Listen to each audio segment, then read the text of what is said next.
A 19-year-old girl and 5 other girls used their beauty to seduce the victim, then together with their accomplices, they harmed her.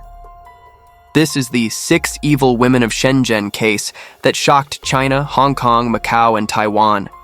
Due to its severity, it became known as the 1995 Shenzhen Special Murder Robbery Case. Let's explore this case with crime documentary files. On July 6, 1993, the Dongguan Police Department received a call from a taxi company. The supervisor reported that the previous day, a driver named Zhang failed to return his Crown 130 sedan at the scheduled 5 p.m. shift change and had gone completely out of contact. Before contacting the police, they had tried reaching the driver's family, who confirmed he hadn't returned home the previous night. Given that the Crown 130 was a luxury vehicle in China at the time with significant value, they decided to seek police assistance. Initially, police suspected Zhang might have stolen the car, but investigation revealed he was an honest employee with years of good service, leading them to rule out this possibility. At the time of this case, CCTV cameras weren't widespread. Police could only question Zhang's colleagues for information. While most hadn't seen Zhang, one reported seeing a young couple enter his taxi near the Oriental Hotel in Dongguan, close to the end of his shift. From this information, the police believed that the couple were the last passengers of the driver Zhang. Therefore, they checked the records to see if there had been any recent reports of missing young men and women, but the results were negative. The police initially speculated that there were 2 possibilities. One was that after the young couple got off the car, the driver Zhang decided to steal the Crown 130. The other was that the young couple were criminals who took the driver Zhang to a remote place and stole the car. At this point, the police could only continue to search for the driver Zhang and his car. As time passed, the police still had no news of the driver Zhang and his car. It was not until 10 days after the incident that the Dongguan police suddenly received a notice from the Shenzhen police that they suspected that the driver Zhang's body had been found. A lychee farmer in Bao'an district, Shenzhen discovered a male body tied with nylon rope and iron wire in his lychee garden. The body was curled up, the mouth and nose were sealed with tape, the neck was tied with rope, and the death was very tragic. Finally, after the driver Zhang's family confirmed, the body was him, and the Crown 130 had disappeared without a trace. The police initially speculated that driver Zhang picked up the young couple at Dongfang Hotel in Dongguan on the afternoon of July 5th. Then they asked him to drive them to a remote place and killed them when no one was around. The police estimated that they strangled driver Zhang first. Then when he was not completely dead, they used tape to cover his mouth and nose, and then used nylon rope and iron wire to tie his body tightly. Then they took Zhang's car, drove it to a deserted lychee garden in Bao'an district, and dumped the body. Of course, this is just the police's speculation. Everyone has to wait until they find the couple to know the truth. But the police searched the files and discovered that the case of driver Zhang was the 3rd case with the same method of crime this year, 1993. Both involved the driver going missing along with the car, and then the driver's body was found, but the car was gone. The first case happened in March 1993. The victim was murdered and dumped in a lake, and his high-end Nissan car also disappeared. The second case was also a driver whose body was dumped in the wilderness, and his Nissan car also disappeared without a trace. The third case was the case of driver Zhang. With obvious similarities, the police were convinced that the same group of criminals were behind all 3 cases. Although this speculation was completely correct, perhaps none of them could have imagined that this was just the beginning of a real nightmare. Because within just 1 short year, more than 10 cases with similar methods occurred consecutively. As they continued to dig deeper into the old files, the police discovered another important detail. In April 1993, a taxi driver was lucky enough to escape the clutches of this very criminal group. This driver's name was Zhang. On the day of the murder, he picked up several men in their 20s in Bao'an district, Shenzhen. As soon as the car entered a deserted section of road, the whole group suddenly attacked him at the same time. They dragged him to the back seat, using rocks and iron pipes to hit him repeatedly on the head. They then stuffed him into the trunk of the car, and when they passed a pond, they dragged him out and threw him in. But fate smiled on Zhang. The robber's beatings, although brutal, did not make him unconscious. With his survival instinct, he quickly pretended to faint. In a radio interview later, he recounted the suffocating moment when he was still in the trunk. He managed to open the trunk lid and saw a large car driving behind him, its headlights shining brightly. In desperation, he, covered in blood, tried to wave for help. Unfortunately, the driver of that car pretended not to see anything and continued to drive away.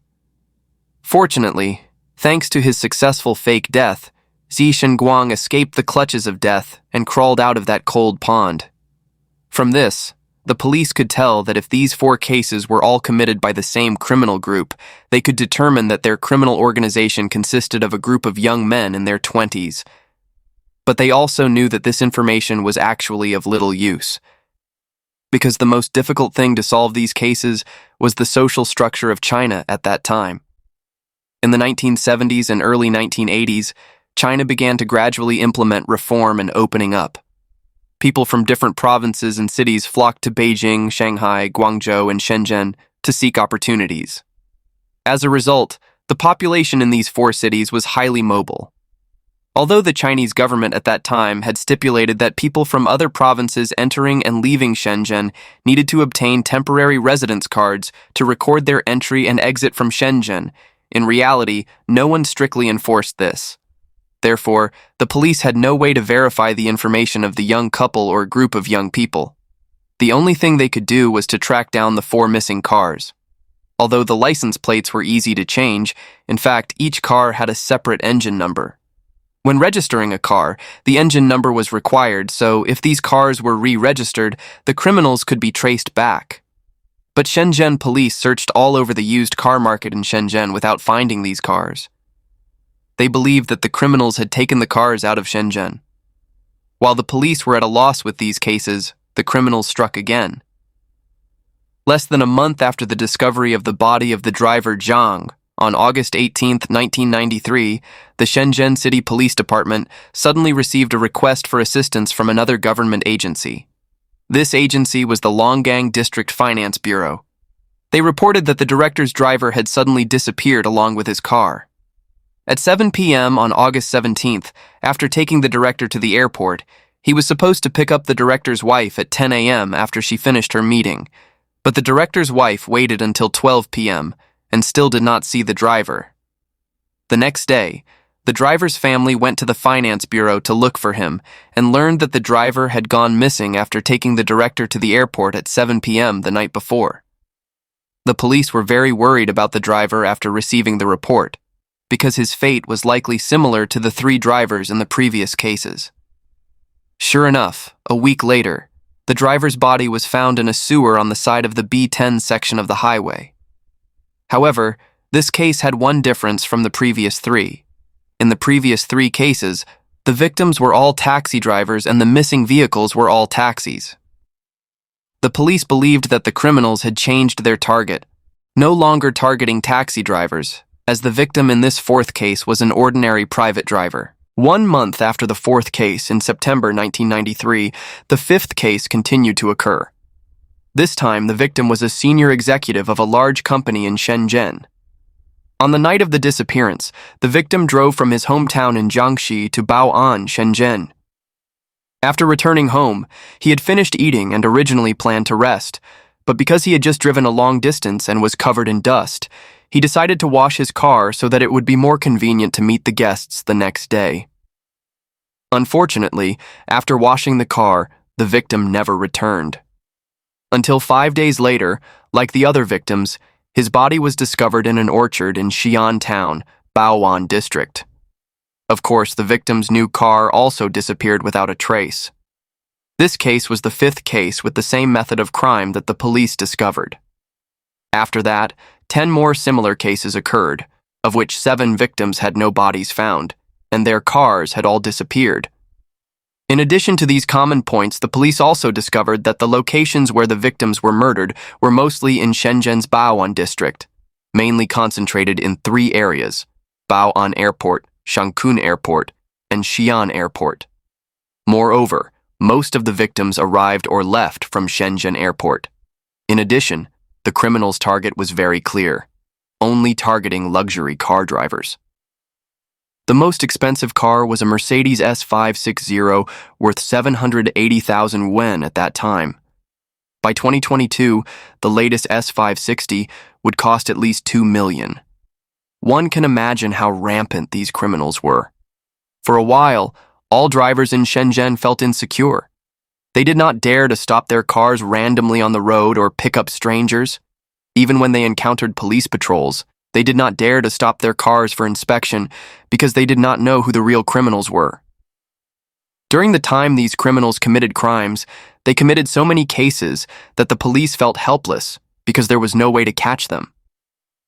By June 1994, perhaps because the situation was getting more and more serious, there were more and more victims, and society was paying more and more attention to this case, the Shenzhen police decided to take the initiative. They believe that criminals are very likely to find prey at Baoan Airport, so they send people to monitor different areas of the airport day and night to see if there are any suspicious objects. It was not until more than 20 days later, on June 26, 1994, that they finally discovered a suspicious person. But this suspicious person was not a man, but a woman.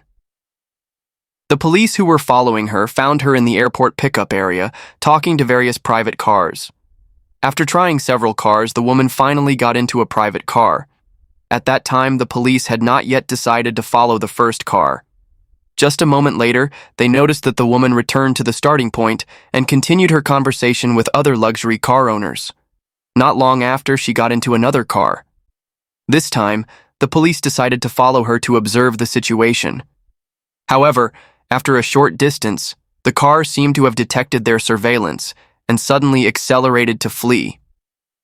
Realizing the unusual situation, the police immediately accelerated to chase and successfully stopped the suspicious car. After showing his ID card, they questioned the driver about his escape. The driver explained with a trembling voice that he had realized that the car following him was most likely a police officer. Fearing that he would be caught attempting to make an improper transaction with the young woman, he panicked and sped away. Through initial investigation, they discovered that the girl, who appeared to be around 18 to 20 years old, was trying to approach luxury car owners for illegal purposes. But was that really true? Of course not.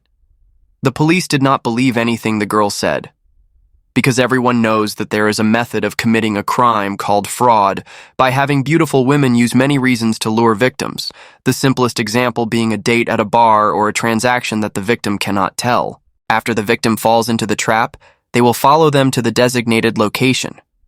Upon arrival, the accomplices of these beautiful men and women would appear, take indecent photos of the victims, and then use them to blackmail them. Of course, the criminals in this case would be simpler, more direct and more brutal. They would directly kill and rob them. Returning to the story of the girl at Baoan Airport, the police felt that she was very suspicious, because except for the first few cases where the victims were taxi drivers, the other victims all drove their own cars. It would not be easy for a normal person to let a stranger into their car, but if they were acquaintances, it would be a different story. So the police took the girl to the police station for questioning. Upon arriving at the police station, the girl said her name was Zhang Xiaoming, 20 years old, from Guiyang, Guizhou. She said that she only worked as a masseuse in Shenzhen, and this time she did it just to save on transportation costs. Hearing this, the police immediately asked her to speak a few words in Guizhou dialect and name some places in Guiyang. But Xiaoming couldn't say a word and couldn't name a single place. Still, she continued denying involvement until police outlined their suspicions about her connection to previous cases and explained the severe consequences she faced. They emphasized that cooperation could lead to leniency, while resistance would result in harsh punishment. Finally, she confessed. Her real name was Liu Yuxiang, from Ningdong County, Jiangxi Province. 6 months earlier, she had worked at a factory in Fengshun County, Guangdong Province. She soon met her boyfriend, and attracted by his wealthy lifestyle and generous spending, she left her factory job to live with him. They shared accommodation with 2 other couples, making 3 pairs total. Her boyfriend later revealed that he and his two friends were involved in a car theft ring with other accomplices outside. He invited her to join, and despite her fears, she agreed. Yuxiang's role was to lure drivers to secluded locations where male accomplices would take over. Others stated she had also attempted direct participation in operations, though unsuccessfully. The 8-hour interrogation eventually yielded complete details about the case and information about her accomplices. During this extended period, Yuxiang's associates noticed her unusual absence and deduced their operation had been compromised. When police raided their hideout, everyone had fled. However, using crucial information from Yuxiang's confession, police successfully captured all gang members within 2 months across various locations, from Fengshun in Guangdong to Guangzhou, Jiangxi, and Guizhou. While Shenzhen sparkled with lights like a paradise, the reality for young rural migrants was harsh. Most could only work in factories for meager wages. Their struggling life there seemed no different from their rural homes. They felt like outsiders in the prosperous city, unable to integrate into its bustling lifestyle. This sense of alienation led some to rebellious expressions like tattoos, and gradually to the desire to make money by any means to enjoy the luxurious urban life. But the road to success is not easy. When they cannot achieve their goals through legitimate means, they gradually fall into crime. It is worth mentioning that at that time, many young people in China also fell into similar situations as the 16 members of this criminal group. Fortunately, most of them did not go to such a serious level. They only stopped at the level of petty theft, small fraud, or selling their bodies to make a living. From April 1993 to June 1994, the group committed 21 crimes, including 17 murders and robberies. Only one victim survived by playing dead. 16 others perished. In just 14 months, they stole 18 vehicles worth approximately $1.2 million. After selling the vehicles, they netted over $200,000, an enormous sum when China's economy was still developing. When caught, the group cooperated with investigators, likely realizing their situation was hopeless. Their confessions revealed a surprising fact. The mastermind was Zhang Xiaojian, the oldest member at just 26. This shocked many, as his ordinary appearance belied his role in these brutal crimes. The group employed 3 main tactics.